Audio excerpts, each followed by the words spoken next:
جب حضرت عثمان غنی رضی اللہ تعالیٰ عنہ کا محاصرہ کر دیا گیا، اور یہ تاریخ کا دردناک باب ہے کہ حضرت عثمان غنی پر 40 دن تک پانی بند رہا۔ 18 ذو الحج تھا، جمعے کا ہی دن تھا، اور حضرت عثمان غنی رضی اللہ تعالیٰ عنہ روزے سے تھے۔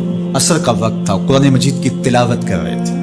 حضرت امام حسن، امام حسین اور حضرت عبداللہ بن زبیر اور دیگر لوگ آپ کے دروازے پہ پہرا دے رہے تھے، لیکن باغی پچھلے گھر سے دیوار پھلانگ کے آپ کے گھر میں داخل ہوئے اور تلوار سے وار کیا۔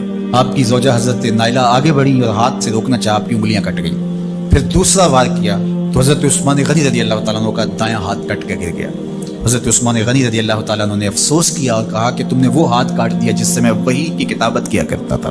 پھر اس کے بعد آپ پر 9 وار کیے گئے اور آپ کو شہید کر دیا گیا، اور آپ کا خون قرآن مجید پڑھتے ہوئے اس آیت پہ گرا، فَسَيَكْفِيكَهُمُ اللَّهُ وَهُوَ السَّمِيعُ الْعَلِيمُ۔ تو حضرت عثمان غنی رضی اللہ تعالیٰ عنہ مظلوم شہید کیے گئے، بھوکے اور پیاسے شہید کیے گئے، ظلماً شہید کیے گئے۔